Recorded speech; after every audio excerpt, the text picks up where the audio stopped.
जी तो student exercise 11.2 हम discuss कर रहे हैं और क्वेश्चन नंबर 3 का पार्ट 1 हमने अपने प्रीवियस लेक्चर में किया था।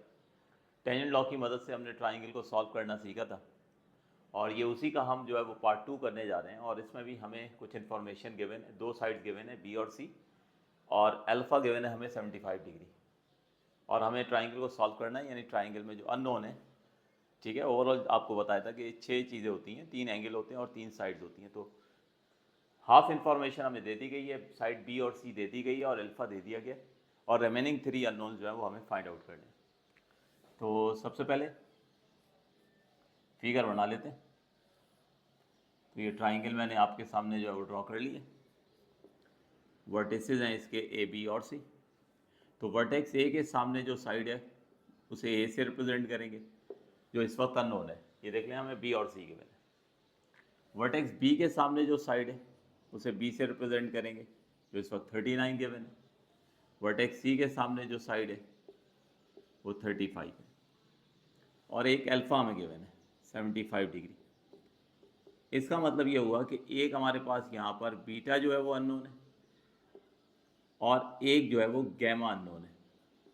तो देखिए, टेंजेंट लॉ में ट्रिक यही होती है, कौन सा फार्मूला इस्तेमाल करना है, कौन सा टेंजेंट लॉ इस्तेमाल करना है। देखा करें कि कौन से दो एंगल अननोन है। इस वक्त दो एंगल अननोन है, बीटा और गैमा। तो इसका मतलब ये हुआ कि टेंजेंट लॉ जो है हम वो वाला यूज़ करेंगे जिसमें बीटा और गैमा इन्वॉल्व हो रहा है।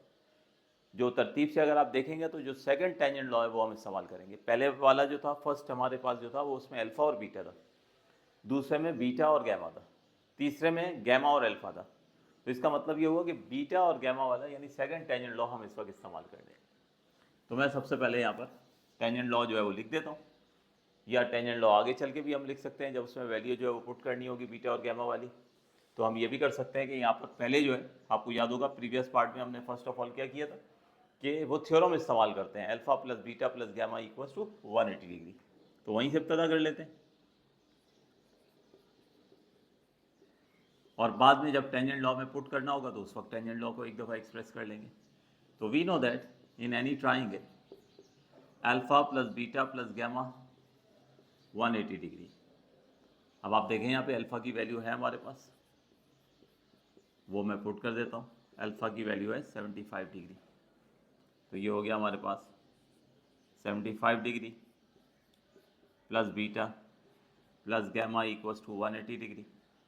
75 को उधर शिफ्ट करें तो ये बनता है beta plus gamma equals to 180 degree minus 75 degree, beta plus gamma equals to 105 degree. ठीक है, इसको मैंने नाम दे दिया इक्वेशन नंबर 1 का। अब उसके बाद जैसा कि मैंने आपको बताया कि यहाँ पे कौन से एंगल अननोन है, बीटा और गैमा। तो अब हम यहाँ पे टेंजेंट लॉ का इस्तेमाल करेंगे, और वो टेंजेंट लॉ का इस्तेमाल करेंगे जिसमें बीटा और गैमा इन्वॉल्व हो रहा है। ठीक है, तो मैं टेंजेंट लॉ लिखता हूँ, और उसके बाद फिर उसमें हम जो है ये वैल्यूज़ जो है ये सब्स्टिट्यूट करते हैं। तो टेंजेंट लॉ, जैसा कि मैंने कहा कि बीटा और गैमा अननोन है, तो ये देखें बीटा और गैमा वाला हमने यूज़ कर लिया, tangent of beta minus gamma upon 2 divided by tangent of beta plus gamma upon 2 equals to B minus C over B plus C. अब आप देखें बी की वैल्यू राइट हैंड साइड पे पुट करने के लिए ये 39 है, सी की वैल्यू 35 है, वही वैल्यूज डिनोमिनेटर में पुट होंगी। और बीटा प्लस गैमा, ये देखें बीटा प्लस गैमा की वैल्यू ये हम पहले निकाल चुके हैं 105, ये यहाँ पुट करेंगे। तो इसका मतलब है कि ये फ्रैक्शन न्यूमिनेटर डिनोमिनेटर यहाँ वैल्यूज पुट करनी है, यहाँ बीटा प्लस गैमा की वैल्यू 105 पुट करनी है। और उसी तरीके से सॉल्व करते हुए हमने क्या करना है, जैसे यहाँ पे बीटा माइनस अल्फ़ा की वैल्यू यहाँ से निकल आएगी, और फिर वो बीटा माइनस गैमा की वैल्यू निकल आएगी, जिसे हम बीटा प्लस गैमा के साथ जो है वो फिर सॉल्व करेंगे। वैल्यूज़ पुट करता हूँ, वर्किंग आपके सामने आती है तो आपको याद हो आ जाएगा कि किस तरह से हमने पार्ट 1 में भी किया था। तो एनीवे ये पुट करते हैं वैल्यूज़, बल्कि मैं लिख देता हूँ put B equals to 39, C equals to 35 and beta plus gamma equals to 105 degree. तो देयरफॉर ये न्यूमिनेटर एज इट इज होगा, tangent of beta minus gamma upon 2, tangent of beta minus gamma upon 2 as it is हो गया denominator में। यहाँ पर beta plus gamma upon 2 है, तो बीटा प्लस गैमा की ये वैल्यू है 105, ये मैं पुट करता हूँ 105 अपॉन 2। राइट हैंड साइड पर b माइनस सी और b प्लस सी, तो b और c की वैल्यू पुट करनी है, तो ये हो जाएगा 39 minus 35 over 39 plus 35। Next 39 plus 35 के बाद numerator tangent beta minus gamma upon 2 as it is हो गया, टेंजेंट 105 अपॉन 2, तो ये 52.5 डिग्री हो गया। 39 माइनस 35 4 हो जाएगा, और ये हमारे पास 39 प्लस 35 जो है 39 प्लस 35 ये हो गया 74, तो 4/74। नेक्स्ट स्टेप में tangent of beta minus gamma upon 2 is equal to 4/74 multiply by tangent of 52.5 degree. अब ये राइट हैंड साइड हम कैलकुलेट कर लेते हैं, तो कैलकुलेटर रख के बैठा करें ताकि साथ साथ आप लोग जो है वो चेक भी करते रहें, क्योंकि असल में इस एक्सरसाइज में वर्किंग के साथ साथ कैलकुलेटर का इस्तेमाल भी आप लोगों को आना चाहिए। तो ये वैल्यू हो जाएगी tangent of beta minus gamma upon 2 की 0.070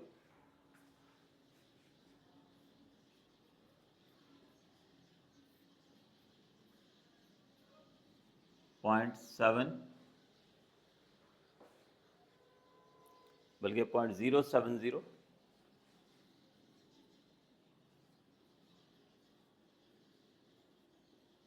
0.070362। ये टेंजेंट 52.5 को 4 से मल्टीप्लाई करें और 74 से डिवाइड कर दें। अब इस टेंजेंट को बेटे उधर शिफ्ट करते हैं, तो ये हो जाएगा बीटा माइनस गैमा अपॉन 2, ये होगा टेंजेंट इनवर्स 0.070362। ठीक है, तो बस अब ये इसको सिंप्लीफाई करें, कैलकुलेट करें, और कैलकुलेट करने के बाद इस 2 को क्रॉस मल्टीप्लाई करके उधर हम शिफ्ट कर देंगे, तो बीटा माइनस गैमा की वैल्यू मिल जाएगी, जिसे हमने फिर इस बीटा प्लस गैमा के साथ सॉल्व करना है। तो beta minus gamma upon 2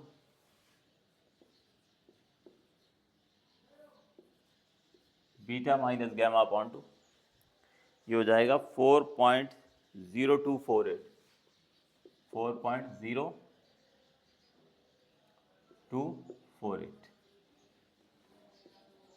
beta minus gamma 2 multiply by 4.0248, और लीजिए बेटे बीटा माइनस गैमा की फाइनल वैल्यू आ गई हमारे पास 8.0496 8.0496। इसे हम नाम दे देते हैं इक्वेशन नंबर 2 का। तो अब ये इक्वेशन नंबर 2 और ये इक्वेशन नंबर 1, ये देख लें। बस अब इन दो इक्वेशंस को हमने ऐड अप करना है। यहाँ बीटा प्लस गैमा है, यहाँ बीटा माइनस गैमा है, तो दोनों को जब ऐड करेंगे गैमा कैंसिल हो जाएगा और हमें बीटा की वैल्यू मिल जाएगी। ठीक है, बाकी उसी तरीके से फिर अब हमने सिंप्लीफाई करना है। तो मैं सिंपल ऐड करता हूँ, ऐड इक्वेशन 1 एंड 2। तो equation 1 beta plus gamma beta minus gamma is equal to 105 degree plus 8.0496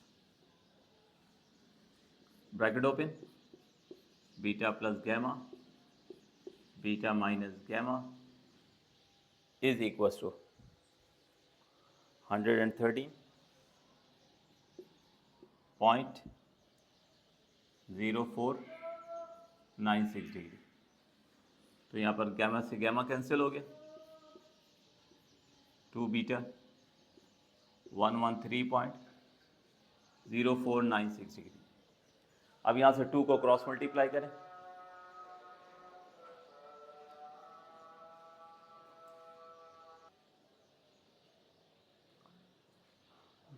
जी तो स्टूडेंट्स यहाँ पे हमने 2 को जो है वो क्रॉस मल्टीप्लाई किया, 113 को जो है वो हमने जब 2 से डिवाइड किया तो ये 56.5248 डिग्री आ गई। तो ये बीटा की वैल्यू आ गई। अब ये जो बीटा की वैल्यू है ये देखें, यहाँ पर आप इक्वेशन नंबर 2 में पुट कर दें, या फिर आप ये बीटा की वैल्यू यहाँ पर इक्वेशन नंबर 1 में पुट कर दें, तो दोनों सूरतों में आपको गैमा की वैल्यू जो है वो मिल जाएगी। तो बहरहाल मैंने यहाँ पर लिखा है कि put value of beta in equation number 1, तो मैं यहाँ पर बीटा की वैल्यू पुट करने वाला हूँ। बीटा की वैल्यू 56.5248 पुट करेंगे, तो पुट करने से जो है वो यहाँ से हमें गैमा मिल जाएगा, और जब गैमा मिल जाएगा और बीटा हमें मिल जाएगा तो फिर सिर्फ एक साइड अननोन रह जाएगी, ठीक है। तो उसको फिर हम जो है वो कैलकुलेट करेंगे। तो आप लोग यहाँ तक नोट करें, ठीक है। नोट करने के बाद जो है फिर हम वापस आते हैं और फिर आगे फर्दर इसको कंटिन्यू करते हैं। नोट कीजिए।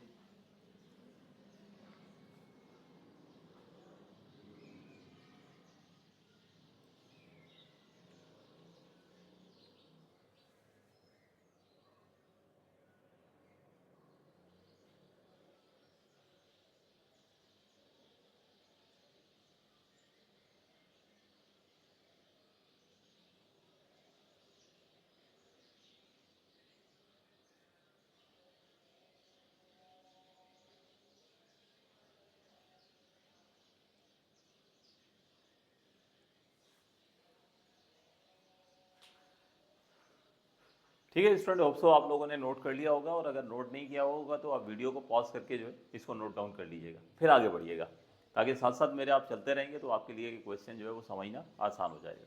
तो मैं ये कॉलम 2 और कॉलम 3 रब करूँगा, और मैं यहाँ पर ये बीटा की वैल्यू जो है वो पुट करूँगा इधर इक्वेशन नंबर 1 में।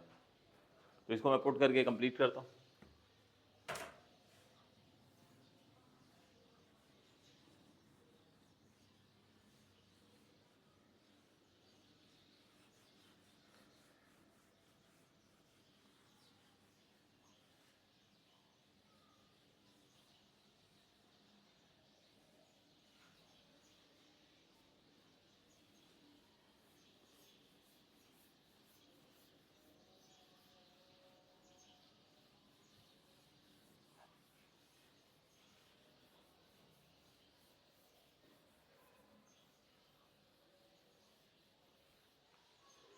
जी तो ये बीटा की वैल्यू हम पुट करते हैं इक्वेशन नंबर 1 में। तो देयरफॉर बीटा की वैल्यू है 56.5248 plus gamma is equal to 105। Gamma हो जाएगा 105 माइनस 56.5248, और फाइनली यहाँ से हमें गैमा की वैल्यू जो है वो मिल जाएगी।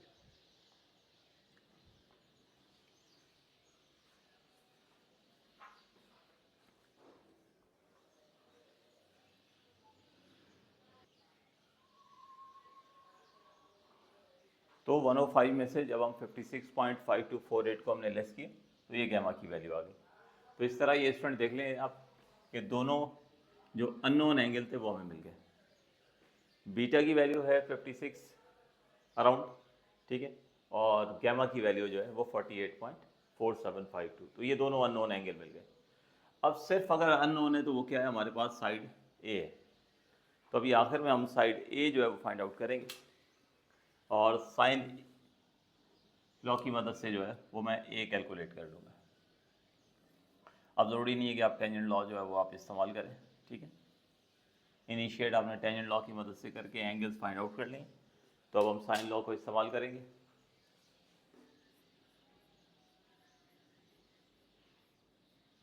पॉइंट ए,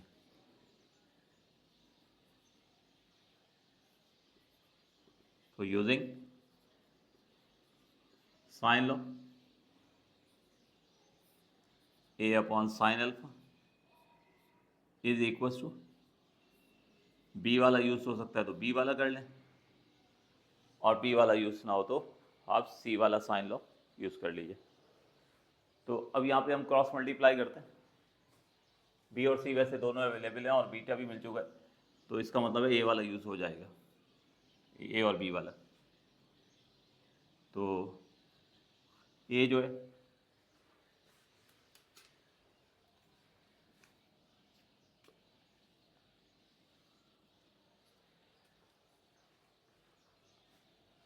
ए की वैल्यू यहाँ से निकालें तो साइन अल्फ़ा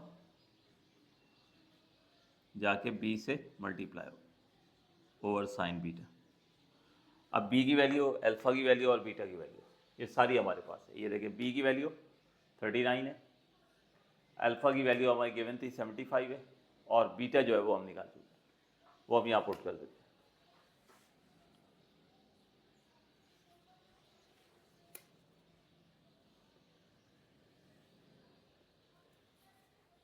तो बी की वैल्यू 39 इंटू साइन अल्फ़ा की वैल्यू ये देखें 75 और साइन बीटा की वैल्यू, तो बीटा की वैल्यू ये रही 56.5248 डिग्री। अब बस कैलकुलेशन को ज़रा मुकम्मल करें। ए की वैल्यू 39 एज इट इज,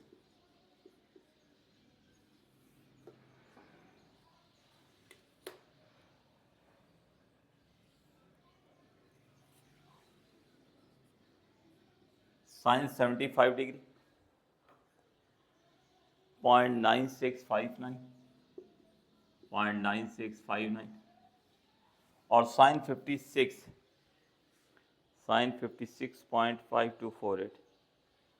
0.8341।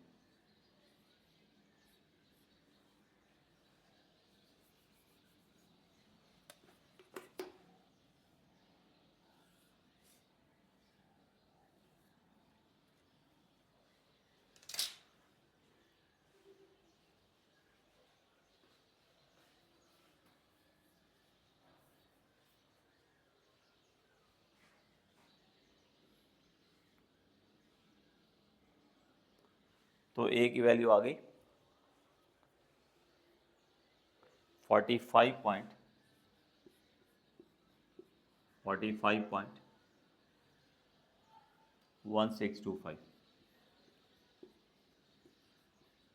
तो ये प्रॉब्लम वीडियो हमारा कंप्लीट हो गया। और इस तरह से ट्राइंगल में जो जितने भी अननोन थे, 3 अननोन से अल्फ़ा गिवन था और बीटा और गैमा हमने फाइंड आउट करना था। तो बीटा और गैमा हमने पहले फाइंड आउट किया, और इसी तरह साइड बी और सी गिवन थी, ए अननोन था तो वो हमने फाइंड आउट कर लिया। तो होप सो आप लोगों को जो है वो समझ आ चुका होगा। तो इस तरह से हमने क्वेश्चन नंबर 3 के पार्ट 1 और पार्ट 2 में टेंजेंट लॉ को जो है वो यूटिलाइज़ करना सीखा है। अगर वीडियो अच्छी लगी हो तो दोस्तों के साथ शेयर ज़रूर कर दीजिएगा। इंशाल्लाह हम नेक्स्ट वीडियो में आगे फर्दर जो है वो इसको कंटिन्यू करते हैं। Thank you ji.